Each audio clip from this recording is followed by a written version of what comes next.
Have you ever just looked at your cat and thought, what in the world is going through your head right now? If so, you are definitely not alone. Cats can seem like these beautiful, fuzzy little enigmas, but the truth is, there's a real logic behind all their weirdness. So today, we're gonna decode your cat. Let's get right into it. Here's our roadmap for this journey. First, we'll learn to speak their language.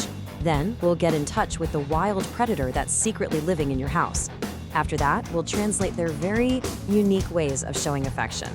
We'll also get to the bottom of some truly strange quirks. And finally, we'll see how their need for territory and safety is the key that unlocks almost everything else. All right, first up, speaking feline. You know, your cat is talking to you all the time, but most of what they're saying isn't actually coming from their mouth. It's all in their body language. You just have to know what to look for. Okay, let's start with the tail because it tells you so much. If you just see the very tip of their tail twitching back and forth, that's a good thing. It means they're super focused and excited, probably watching a bird outside. But if the entire tail is whipping back and forth, whoa, that is a clear signal to back off. That cat is annoyed, and knowing that difference can definitely save you a few scratches. Now this one's a little more obvious. When a cat walks towards you with its tail held straight up, maybe with a little curve at the tip, that's basically a big, happy, confident hello, as an open invitation for some pets. On the flip side, a tail that's tucked low or completely between their legs, that's a huge red flag for fear and anxiety. That cat is feeling really vulnerable and just needs some space. So, here is a mind-blowing fact for you. The meow is a language that cats basically invented just to talk to us humans. Seriously. Kittens meow at their moms, sure, but adult cats almost never meow at each other. They saved it for us. A short, sweet meow is kind of a polite, "Excuse me, could I have some food?" But that long, drawn-out, kind of whiny meow, oh, that's not a request. That's a demand or a very serious complaint. Now, all this communication is really layered on top of something much more fundamental. And that is the tiny apex predator that lives inside every single fluffy house cat. It doesn't matter how cuddly or pampered they are, those wild instincts are always just beneath the surface, and they drive so much of what they do. You've probably seen this, right? Your cat is just sitting at the window, staring intently at a bird, and they start making that weird, chattering, teeth-clicking sound. What on earth is that about?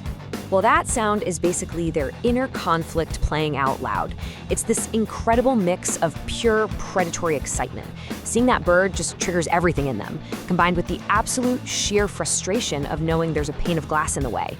It's a totally normal, if slightly terrifying, part of being a cat. And what about the zoomies? You know, when they suddenly tear through the house like they're possessed? It's pretty much the same principle. See, a house cat has all the hardwiring of a hunter, but let's be honest, not a lot of chances to actually hunt. All that pent-up energy has to go somewhere, so it just explodes in these frantic sprints across the living room. They're literally practicing for a hunt that's probably never gonna happen. Okay, so we've got their language and their instincts down. Now for the really good stuff, affection. Cats definitely show love, but their love language can be, well, a little weird. But once you know how to translate it, it's actually incredibly sweet. For instance, when your cat licks you with that sandpaper tongue, they're not trying to give you a bath.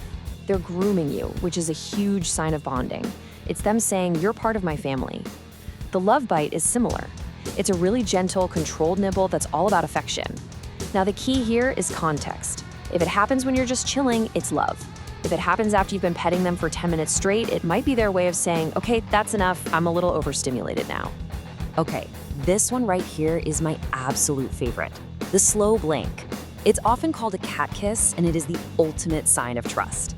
Think about it. In the wild, closing your eyes makes you vulnerable. So when your cat slowly closes its eyes in your presence, they are telling you, "I trust you so much that I feel completely safe and relaxed around you." And the best part? You can do it back to them. Try it. It's a great way to say "I love you" in their language. Kneading, or as many people call it, making biscuits. This is such a cool behavior because it's doing a few things at once. First, it's a throwback to when they were kittens, so it's a huge sign of comfort and happiness. But it's also about territory. They have scent glands in their paw pads, so when they're kneading on you, they're literally marking you with their scent, claiming you as their person. It's a compliment of the highest order, really. So, some behaviors are more than just affectionate. They cross over into the territory of just being plain bizarre. Let's tackle some of the quirks that leave even the most dedicated cat owners scratching their heads. You know the face I'm talking about. Your cat takes a big sniff of something, like your shoe or a spot on the carpet, and then they pull back, curl their lip, open their mouth a little bit, and just look totally disgusted. What is that face? It has a name. It's called the flamen response. And believe it or not, it has nothing to do with disgust. It's actually a form of super sniffing. They're pulling that scent up into a special organ on the roof of their mouth so they can get a much, much deeper analysis of it. So they're not grossed out, they're actually deeply fascinated. Now, here's a quirk that's less funny and more of a red flag. If you notice your cat chewing on or trying to eat things that aren't food, like blankets, plastic bags, or rubber bands, this is called pica. While it can sometimes just be a sign of boredom, it can also point to a serious nutritional issue or another illness. So this one is non-negotiable. It always means you should give your vet a call. And behaviors like pica often tie directly back to this final section: territory, safety, and stress. So many of the behaviors we find strange are driven by one single powerful need: the need for a cat to feel safe, secure, and in control of its own environment. Understanding this is really the master key to understanding your cat. Take, for example, when your cat rubs up against your legs. It totally feels affectionate, and it is, but it's also a deeply territorial act. See, they have scent glands on their cheeks and head, and by rubbing on you, they're covering you in their scent.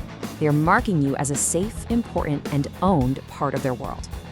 And this right here explains why a closed door is a cat's mortal enemy. To a cat, a closed door is an absolute outrage. First, it's blocking them from patrolling what they consider to be their territory.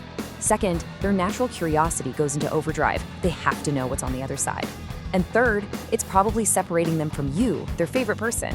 So of course they hate it. Okay, this is probably one of the most frustrating problems a cat owner can face, but it is so important to remember this. Your cat is not doing this to be mean or out of spite. They are trying to send you a message, a really important one, that something is wrong. So let's break down what that message could be. A whopping 40% of the time, the problem is with the box itself. Maybe it's not clean enough, they hate the scented litter, or it's just the wrong size. Stress is the next biggest culprit at 30%. Things like a new pet or